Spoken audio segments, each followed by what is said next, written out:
Well, Christian, I'm going to have to vehemently disagree with you on that one, there, my guy. I'm going to vehemently disagree with you because, one, you say that I can't create life. Well, I got three children to prove it. I got three beautiful, two daughters and one son to prove that without me and their mother, that they would never exist. It wasn't God. God didn't make them. Me and their mom made them.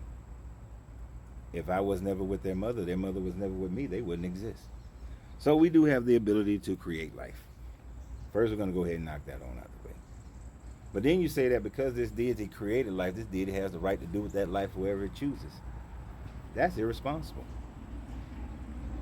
And yes, I'm going to put him on the same measuring stick as I put everybody else.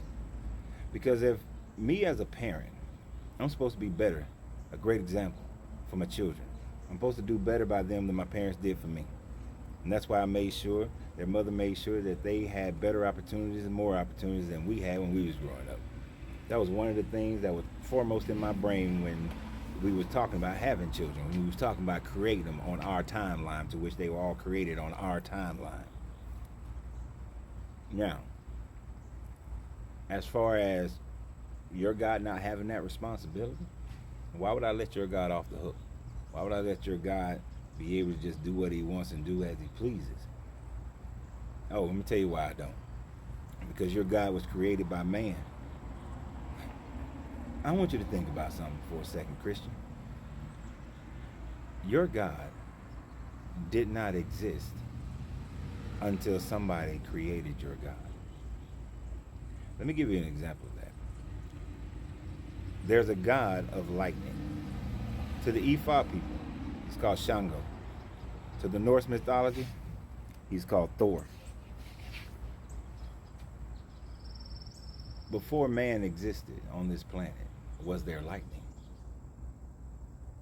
You see, lightning was crashing down millions of years, hundreds of millions of years, before man ever existed on this planet. And then one day somebody named it Shango. And somebody else named him Thor. We had volcanoes erupting.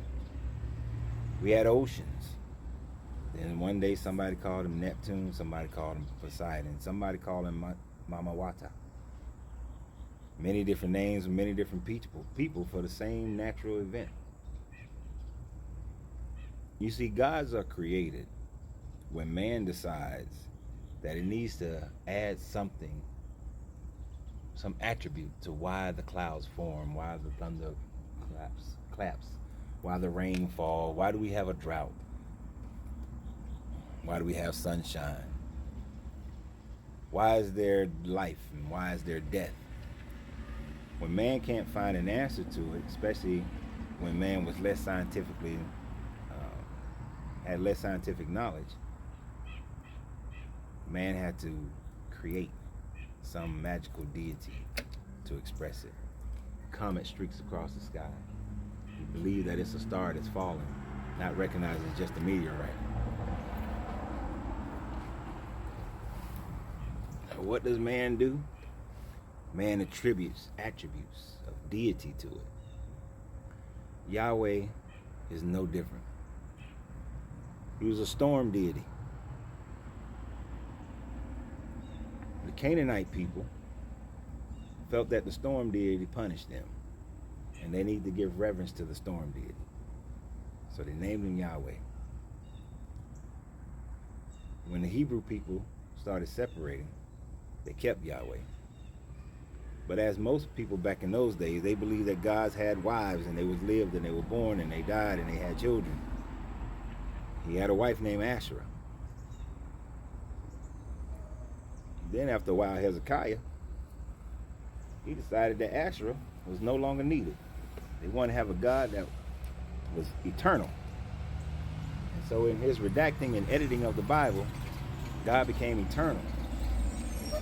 Rose above the having of a wife and children and babies and that sort of thing, so that their God can be separated from the God of the Phoenicians, the God of the Canaanites, the Amorites, the Hittites, the Babylonians, and the Persians.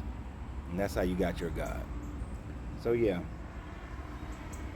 I'll put a measuring stick to your God. especially when your God shows more immorality than what we show today. That the things that your God says that's okay would land most people in jail today.